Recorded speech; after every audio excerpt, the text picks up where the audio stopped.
What's up, music fam? Before I get started, I just want to know, did you see it? Did you see it?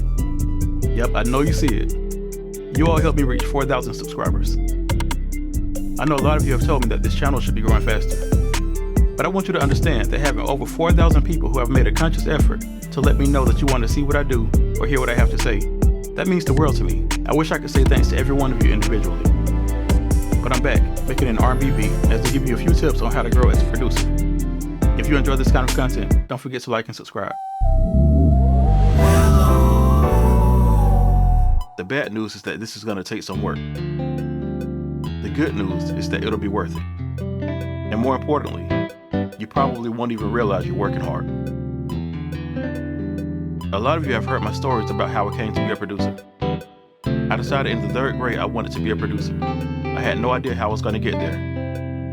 But every day of my life from that moment brought me closer and closer to reaching that dream without me even realizing it.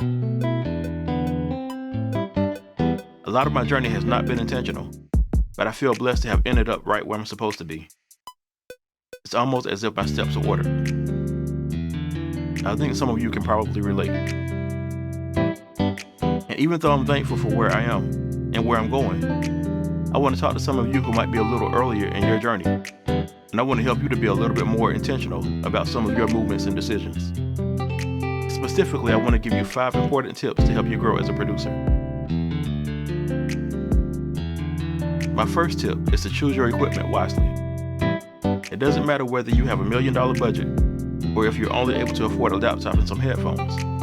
I can't stress how important it is to research that equipment. Let me tell you a story. The year was 2002, and I was a young musician who was eager to become a producer. Like I said, I had decided when I was a child that I wanted to be a producer. Well, by this time, I was a young man in a new city, and I had a little money to spend. Literally, a little money. But I could afford to build my setup piece by piece. So one day I was in the pawn shop browsing for some CDs to add to my collection when my eyes ran across a multi-track recorder.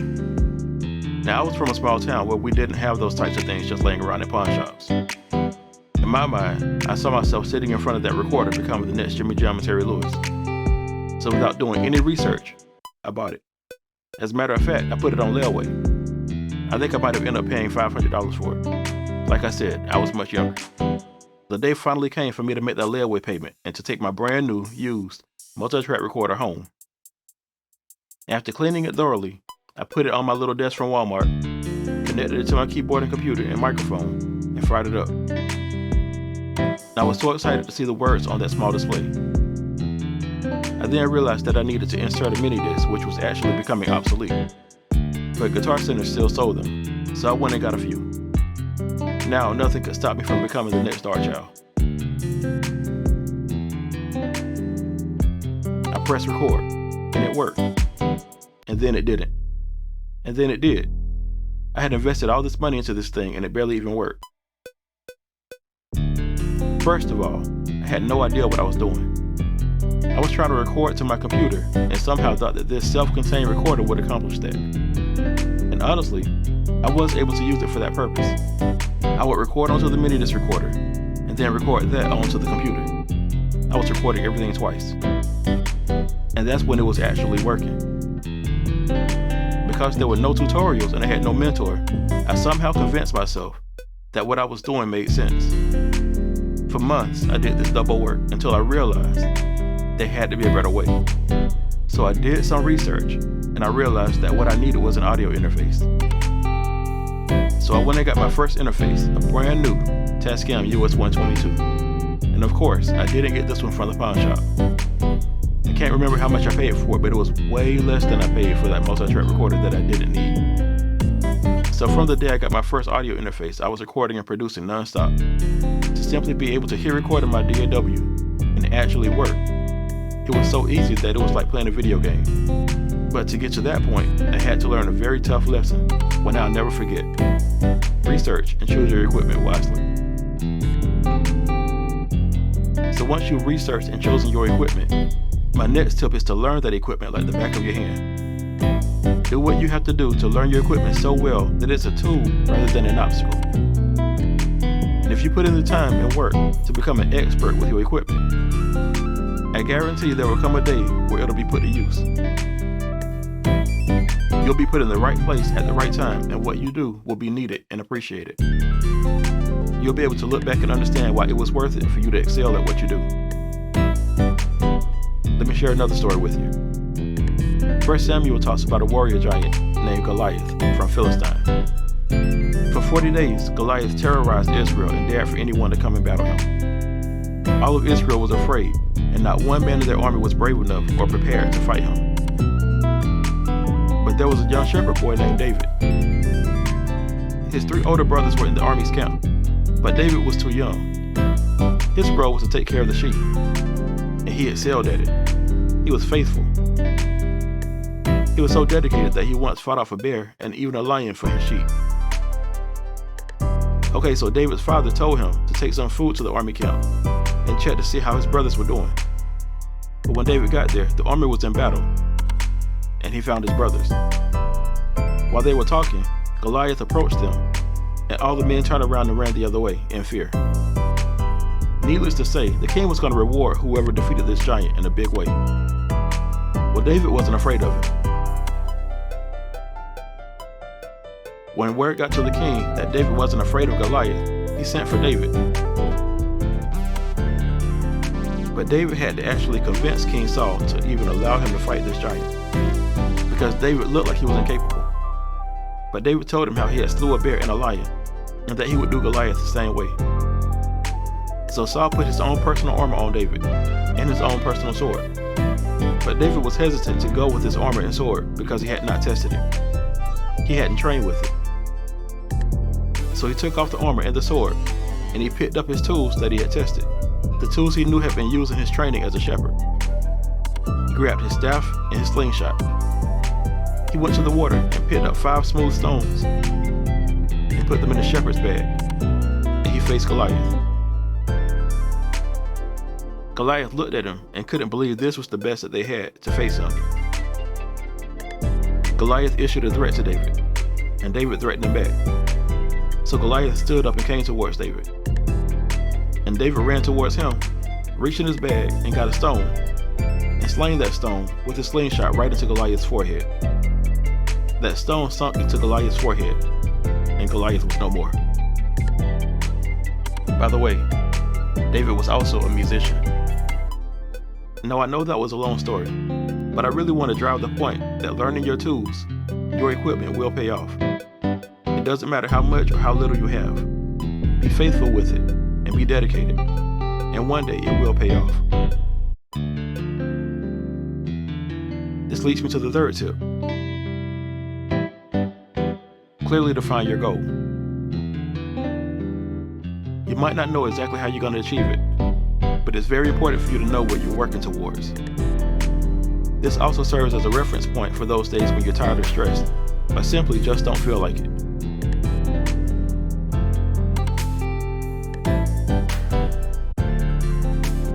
In the book of Habakkuk, chapter 1, Habakkuk was looking at the situation around him. He said how evil people were coming against his people, just for their own selfish gain.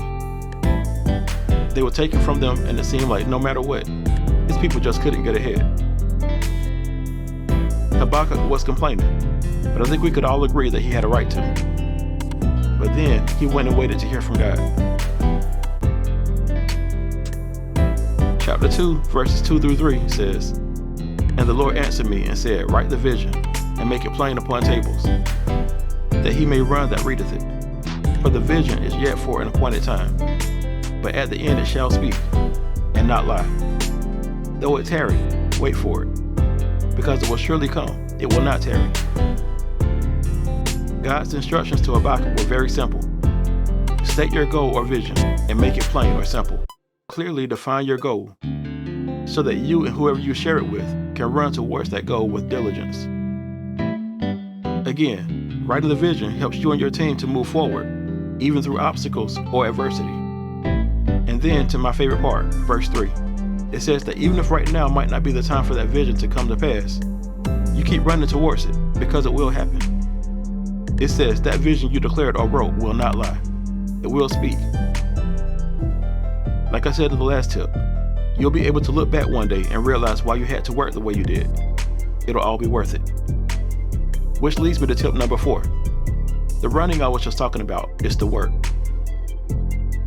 If you have a big vision, you have to match that vision with hard work. Once you write the vision, it's time to get to work. And you have to be willing to work harder than most. This isn't just about making beats. This is about being a producer, and producers are leaders. Leaders are examples. If you're going to grow as a producer, you will have a team at some point, whether it's big or small. That team is not only going to look to you for advice and direction, they're also going to watch you, and they're going to watch your work ethic. And how they work is going to be a reflection of your work ethic. But the thing is, leaders are built differently. You can't even expect your team to work as hard as you, because leaders work in a way that most people can't even understand. But the reward is going to be worth it. And that brings me to the last tip. Tip number 5 is this. Celebrate every one of your achievements, whether it's big or small. Don't let anyone, including yourself, make you feel like your accomplishment is too small to celebrate. Because remember tip number 4, you worked your behind off to accomplish every achievement. But as long as you're still breathing, you have more to work towards. There's always a higher level, even if that level is helping others achieve their goals. So once you celebrate those accomplishments, get back to work. So who am I to be telling you these things? I'm just a guy who had a dream a long time ago and never quit. A guy who's still pushing. And also, today, I'm a guy who's celebrating the accomplishment of reaching 4,000 subscribers. And it was only with your help. So as I celebrate, I want you to think about some of your accomplishments and take some time to celebrate yourself. Because no matter how big or small the achievement, you worked hard to make it happen.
right, music fam. I hope you enjoyed it. And I just want to say thank you again for helping me come this far. But this is just the beginning. I have a lot more in store for you. If you enjoyed this kind of content, don't forget to like and subscribe. Until next time, you all be blessed.